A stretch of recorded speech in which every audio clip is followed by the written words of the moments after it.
Notre entretien est destiné aujourd'hui à M. Zomrani, qui est le vice-président du CNT, de la Confédération nationale du tourisme, et qui est également un professionnel, voyagiste, etc., qui a connu ce secteur depuis très longtemps et qui est attaché aux produits qu'il propose à Marrakech et dans la région.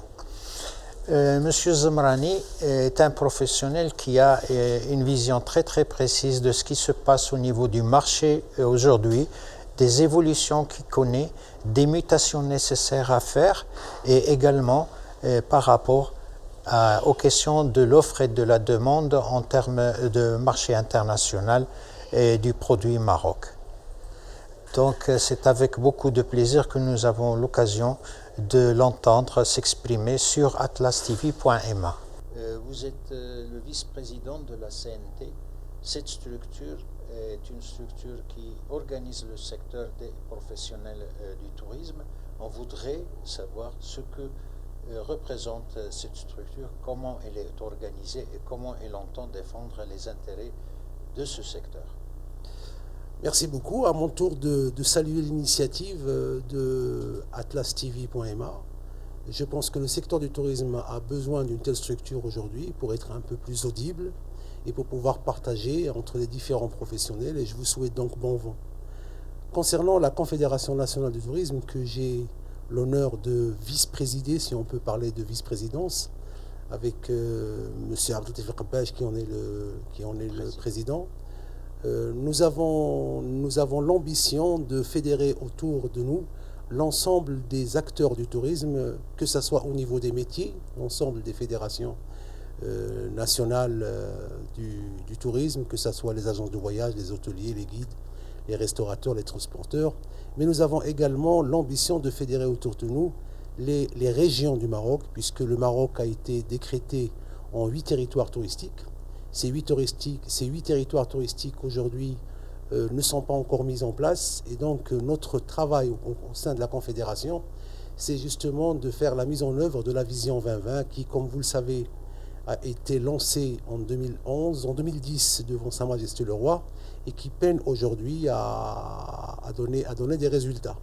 Donc la Confédération nationale du tourisme, surtout le mandat que nous avons pris avec Abdelatif, c'est justement d'essayer de mettre en œuvre, en tout cas sur la partie qui concerne le secteur privé. Donc l'organisation aujourd'hui, elle est mise en place depuis 2 ans que nous ouvrons pour cela.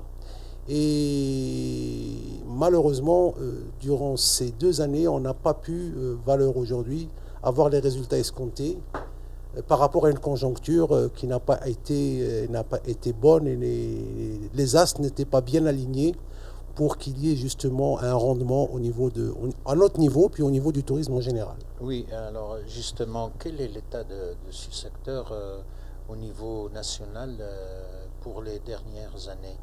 Comment se présente un peu l'état de santé du secteur du tourisme national? Alors, le secteur national, malgré tous les aléas et tout ce qu'on a pu voir ces dernières années, notamment avec les attentats terroristes qu'il y a eu, a été quand même résilient. C'est-à-dire qu'on a quand même tenu le coup, qu'on a tenu le choc, mais c'est vraiment au détriment de beaucoup de choses, et notamment les revenus pour l'ensemble des professionnels du tourisme. Pour pouvoir continuer à avoir des touristes qui viennent, il a fallu faire beaucoup d'efforts, faire beaucoup de sacrifices, surtout au niveau des prix, pour essayer de maintenir la machine en état. Mais aujourd'hui, on commence quand même à fatiguer un peu parce qu'on ne voit pas le bout. Nous espérons beaucoup qu'avec le nouveau gouvernement qui va être mis en place, le tourisme sera décrété comme priorité nationale, que l'ensemble du gouvernement qui sera mis en place incessamment puisse prendre à bras le corps cette problématique, parce que le tourisme reste quand même un secteur porteur, un secteur aujourd'hui qui représente aux environs de 7% du produit intérieur brut, qui emploie aux environs de 500 000 personnes de manière directe. De manière indirecte, il faut multiplier par 3. Et donc aujourd'hui, c'est quand même un segment qui est porteur, et nous, au niveau de la Confédération nationale du tourisme, on continue à y croire. Permettez-moi de revenir en arrière un peu pour discuter de l'état de santé encore du tourisme national. Y a-t-il des secteurs plus touchés que d'autres? Quelles sont les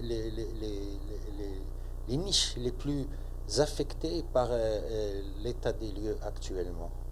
Alors, ce qu'il faut comprendre, c'est que le tourisme est un écosystème. Et dans cet écosystème, il y a une chaîne de valeur. Et lorsqu'il y a un élément de la chaîne qui est touché, c'est l'ensemble qui est touché. Donc, juste pour que vous ayez une idée.